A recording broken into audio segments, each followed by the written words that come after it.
അങ്ങനെയാണ് മുസ്ലിം league party എന്നോട് ഈ സീറ്റിലേക്ക് നാമനിർദ്ദേശം നൽകാൻ ആവശ്യപ്പെട്ടിരിക്കുന്നത്. UDF സ്ഥാനാർത്ഥിയെ അമ്പലപ്പുഴ മത്സരിക്കാൻ കഴിയുമെന്ന് തന്നെയാണ് വിശ്വാസം.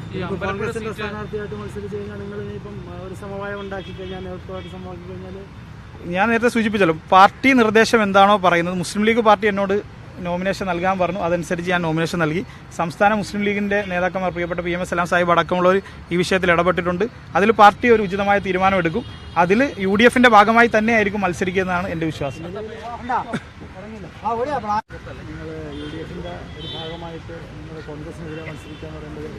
നിലവിൽ കോൺഗ്രസിനെതിരായ ഒരു മത്സരമല്ല ഇത്. UDF നിലവിൽ ഇതുമായി ബന്ധപ്പെട്ട് ജില്ലാ മുസ്ലിം ലീഗിൻ്റെ നിർദ്ദേശാനുസരണമാണ് ഒരു MSFന്റെ സംസ്ഥാന ഭാരവാഹിയായിട്ട് പോലും ഞാൻ നോമിനേഷൻ കൊടുക്കാൻ തയ്യാറായത്. എന്നുവെച്ചാൽ നിലവിൽ പലതവണയായി കഴിഞ്ഞ പ്രാവശ്യം പുന്നപ്രയിൽ മുസ്ലിം ലീഗിന് സീറ്റ് ധാരണകൾ ഉണ്ടായിരുന്നു. ഉപാധികളോടെ മുസ്ലിം ലീഗ് പാർട്ടി ആ സീറ്റ് വെച്ചുമാറിയതാണ്. പിന്നീട് പലതരത്തിലുള്ള ചർച്ച അമ്പലപ്പുഴയുമായി ബന്ധപ്പെട്ട് നടക്കുകയും അതിലേകദേശം ഒരു പൂർത്തീകരണം ഉണ്ടാവുകയും എത്തിയ ഒരു സമയത്താണ് കോൺഗ്രസ് ഒരു സ്ഥാനാർത്ഥിയെ പ്രഖ്യാപിക്കുന്ന സ്ഥിതിവിശേഷം ഉണ്ടായത്. മുസ്ലിം ലീഗിനെ സംബന്ധിച്ച് UDFന്റെ ഐക്യവും അഖണ്ഡതയും നിലനിർത്തുക എന്നുള്ളത് കോൺഗ്രസിനെ പോലെ തന്നെ ഞങ്ങളുടെയും ഉത്തരവാദിത്തമാണ്. എന്നാൽ ആ ഉത്തരവാദിത്തം കോൺഗ്രസ് പാർട്ടിക്ക് കൂടി ഉണ്ടാകുമ്പോഴാണ് അത് പൂർത്തീകരിക്കുന്നതെന്ന് വിശ്വസിക്കുന്നവരാണ് ഞങ്ങൾ. പ്രത്യേകിച്ച് മലബാറിൽ മുസ്ലിം ലീഗ് പാർട്ടിക്ക് ഏറ്റവും സജീവമായ സാന്നിധ്യമുള്ള സ്ഥലമാണ് മലപ്പുറം ജില്ല. അവിടെ മുസ്ലിം ലീഗ് 23 സീറ്റിൽ ജില്ലാ പഞ്ചായത്തിൽ മത്സരിക്കുമ്പോൾ 10 സീറ്റ് മുസ്ലിം ലീഗിൻ്റെ UDFന്റെ ഏറ്റവും വലിയ സംവിധാനമായ കോൺഗ്രസ് പാർട്ടിക്ക് നൽകാൻ മുസ്ലിം ലീഗ് തയ്യാറാവുകയാണ്. എന്നാൽ തെക്കൻ കേരളത്തിലോട്ട് വരുമ്പോൾ എറണാകുളത്തിന് ശേഷം ജില്ലാ പഞ്ചായത്ത് സീറ്റുകളിൽ നിരന്തരമായ ചർച്ചകൾ നടക്കുകയും എന്നാൽ ആ ചർച്ചയ്ക്ക് കൃത്യമായൊരു ബലമുണ്ടാവാതെ പോകുന്നൊരു സ്ഥിതിവിശേഷമുണ്ട്. അതുകൊണ്ട് തന്നെ മുസ്ലിം ലീഗ് ജില്ലാ നേതൃത്വത്തിൻ്റെ നിർദ്ദേശത്തോടു കൂടിയാണ് ഞാൻ ഈ തീരുമാനമെടുത്ത്. സംസ്ഥാന മുസ്ലിം ലീഗ് ഈ വിഷയത്തിൽ തീരുമാനവും തീർപ്പും കൽപ്പിക്കും. അതനുസരിച്ച് ഈ തെരഞ്ഞെടുപ്പിൽ മുമ്പോട്ട് പോകാനാണ് തീരുമാനം. UDFന്റെ സ്ഥാനാർത്ഥിയായി തന്നെ മത്സരിക്കാൻ കഴിയുമെന്നുള്ള വിശ്വാസത്തിലാണുള്ളത്. അങ്ങനെയാണ് മുസ്ലിം ലീഗ് പാർട്ടി എന്നോട് ഈ സീറ്റിലേക്ക് നാമനിർദ്ദേശം നൽകാൻ ആവശ്യപ്പെട്ടിരിക്കുന്നത്. UDF സ്ഥാനാർത്ഥിയെ അമ്പലപ്പുഴ മത്സരിക്കാൻ കഴിയുമെന്ന് തന്നെയാണ് വിശ്വാസം.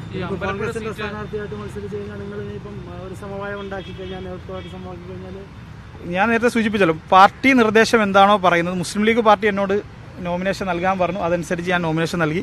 സംസ്ഥാന മുസ്ലിം ലീഗിൻ്റെ നേതാക്കന്മാർ പ്രിയപ്പെട്ട PM സലാം സാഹിബ് അടക്കമുള്ളവർ ഈ വിഷയത്തിൽ ഇടപെട്ടിട്ടുണ്ട്. അതിൽ പാർട്ടി ഒരു ഉചിതമായ തീരുമാനമെടുക്കും.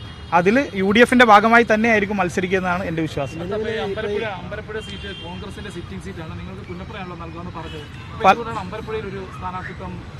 മുസ്ലിം ലീഗുമായി ബന്ധപ്പെട്ട് സംഘടനാപരമായി സംവിധാനങ്ങൾ ഏറെയുള്ള പ്രദേശമാണ് അമ്പലപ്പുഴ എന്ന് പറയുന്നത്. പ്രത്യേകിച്ച് ആലപ്പുഴ നിയോജക മണ്ഡലത്തിൻ്റെ കണക്കെടുത്താലും ആലപ്പുഴ മുനിസിപ്പാലിറ്റിയുടെ 26 വാർഡുകളടക്കം ഈ നിയോജക മണ്ഡലത്തിൻ്റെ ഭാഗത്താണ് നിൽക്കുന്നത്.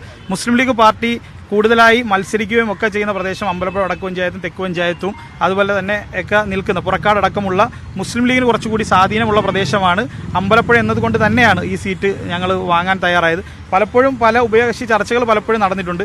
അതിൽ സ്വാഭാവികമായി മുന്നണിയിൽ വലുപ്പ ചെറുപ്പങ്ങൾക്കപ്പുറം ഒരു പാർട്ടിക്ക് ജയിക്കാൻ കഴിയുന്ന സീറ്റ് ആവശ്യപ്പെടുക എന്നുള്ളതാണ് ഒരു പാർട്ടിയും മുന്നണിയും പലപ്പോഴും ശ്രമിക്കുക. അതുതന്നെയാണ് ഞങ്ങൾ അമ്പലപ്പുഴയുടെ വിഷയത്തിലും ചെയ്തത്.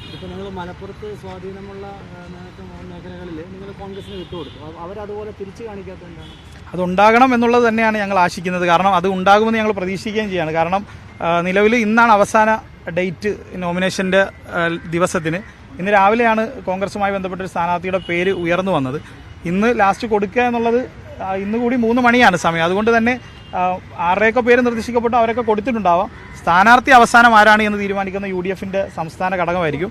അതിൽ അനുകൂലമായ തീരുമാനം മുസ്ലിം ലീഗിന് ഉണ്ടാകും. ആലപ്പുഴയിൽ ജില്ലാ പഞ്ചായത്തുമായി ബന്ധപ്പെട്ട് മുസ്ലിം ലീഗ് പാർട്ടിക്ക് നീതി ലഭിക്കും എന്ന് തന്നെയാണ് ഞങ്ങൾ വിശ്വസിക്കുന്നത്. ജില്ലാ തലങ്ങളിൽ മുന്നണി ചർച്ചകൾ ശക്തമായിട്ട് നടന്നിട്ടില്ല എന്നുള്ളൊരു പരാതിയുണ്ട്. അതുമായി ബന്ധപ്പെട്ട് ജില്ലാ മുസ്ലിം ലീഗിന്റെ പ്രസിഡന്റ് നേരത്തെ മാധ്യമങ്ങളെ കണ്ടപ്പോൾ കൃത്യമായി പറഞ്ഞു, ഞങ്ങൾക്ക് കോൺഗ്രസുമായി ബന്ധപ്പെട്ട് എന്തെങ്കിലും പോറലുകൾ ഉണ്ട് എന്ന് ഞങ്ങൾ വിശ്വസിക്കുന്നില്ല. കോൺഗ്രസ് ശക്തിപ്പെടുക എന്നുള്ളത് UDFന്റെ ഒരു ഘടകകക്ഷി എന്ന രീതിക്ക് ഞങ്ങളുടെ കൂടി ഉത്തരവാദിത്തമാണ്. അതുമായി ബന്ധപ്പെട്ട് രാപ്പകലില്ലാതെ പണിയെടുക്കുന്നവരാണ് ഞങ്ങൾ. ഞങ്ങളെ സംബന്ധിച്ച് ഏണിക്ക് വോട്ട് ചെയ്യുക എന്ന് പറയുന്നത് ഏതെങ്കിലും ഒരു പഞ്ചായത്ത് തെരഞ്ഞെടുപ്പിൽ മാത്രമാണ്. നിയമസഭയിലടക്കം പലപ്പോഴും KC വേണുഗോപാൽ അടക്കം മത്സരിക്കുന്ന സമയത്ത് അദ്ദേഹവുമായി ബന്ധപ്പെട്ട് ഒരുപാട് ചുമതലകൾ വഹിച്ച ആളാണ് ഞാൻ. നേരത്തെ സൂചിപ്പിച്ചതുപോലെ MSFുമായി ബന്ധപ്പെട്ട് അതിൻ്റെ സംസ്ഥാന ഉപാധ്യക്ഷൻ കൂടിയാണ് ഞാൻ. അതുമായി ബന്ധപ്പെട്ടാണെങ്കിലും നിയമസഭയിൽ കോൺഗ്രസ് മത്സരിക്കുന്ന സമയത്തും ഒക്കെ സജീവമായി അതിനൊപ്പം ഒരു കോൺഗ്രസ്സുകാർ പ്രവർത്തിക്കുന്നത് പോലെ സജീവമായി നടക്കുന്നവരാണ് ഞങ്ങൾ. ഞങ്ങളെ സംബന്ധിച്ച് തെരഞ്ഞെടുപ്പ് സമയത്ത് നിയമസഭകളുടെ അവകാശവാദങ്ങൾക്കപ്പുറം സംഘടനാപരമായി ഞങ്ങൾക്കും സംഘടനയെ മുമ്പോട്ട് ചലിപ്പിക്കേണ്ടതിൻ്റെ ആവശ്യകതയുണ്ട്. അതുകൊണ്ട് തന്നെയാണ് ഞങ്ങൾ തദ്ദേശ സീറ്റുകളിലാണ് ഞങ്ങൾക്ക് കൂടുതൽ അവകാശവാദങ്ങൾ ഉന്നയിക്കാൻ കഴിയുന്നത്. മലബാർ സംബന്ധിച്ച് തിരിച്ചായിരിക്കും ഇത്. അതുകൊണ്ടാണ് ഇതൊരു മുന്നണി മര്യാദ എന്ന് പറയുന്നത്. അതുകൊണ്ടാണ് ഇതിന് UDF എന്ന പേരുമുള്ളത്. അതിനെ കൃത്യമായി കോൺഗ്രസ് മനസ്സിലാക്കുമെന്ന് തന്നെയാണ് ഞങ്ങൾ വിശ്വസിക്കുന്നത്. അതിൽ പൂർണ്ണമായി ഞാൻ നേരത്തെ സൂചിപ്പിച്ചല്ലോ, കോൺഗ്രസ് പാലിക്കുന്നില്ല എന്നിടത്തല്ല, ജില്ലാ പഞ്ചായത്ത് സീറ്റുകളിൽ ചിലപ്പോൾ ആവശ്യങ്ങളും അവകാശങ്ങളും ഉള്ള കോൺഗ്രസ് നേതാക്കന്മാരുണ്ടാകാം, ഇല്ല എന്ന് ഞങ്ങൾ പറയുന്നില്ല. പക്ഷേ അതിനെ ഒരു മുന്നണിയുടെ മര്യാദയിൽ കൃത്യമായി പാലിക്കപ്പെട്ട് അത് ഇപ്പോൾ ഇവിടെ ജില്ലയിൽ RSPക്ക് അടക്കം നിലവിൽ സീറ്റുണ്ട്. മുസ്ലിം ലീഗ് പാർട്ടിക്ക് ജനപ്രതിനിധി ഇതനുസരിച്ചാണെങ്കിലും തദ്ദേശത്തിൽ ഒരുപാട് സീറ്റുകളുണ്ട്. പക്ഷേ ഞങ്ങളെക്കാൾ ചെറിയ കക്ഷിയെ RSPക്ക് അടക്കം സീറ്റുകളുണ്ട്. അതിൽ ഞങ്ങൾ സന്തോഷത്തോടു കൂടി അതിനെ കാണുകയാണ്. RSP മത്സരിക്കപ്പെടണം, ഇതിനകത്തുള്ള ജോസഫ് വിഭാഗത്തിനുമൊക്കെ സീറ്റ് നൽകുമ്പോൾ അതേ പരിഗണന ഈ മുന്നണിയുടെ രണ്ടാമത്തെ കക്ഷിയായ മുസ്ലിം ലീഗ് പാർട്ടിക്ക് ഉണ്ടാകണമെന്നുള്ളതാണ് ഞങ്ങളുടെ അഭ്യർത്ഥന. അത് UDFന്റെ സംസ്ഥാന ഘടകം പരിഗണിക്കുമെന്ന് തന്നെയാണ് ഞങ്ങൾ വിശ്വസിക്കുന്നത്.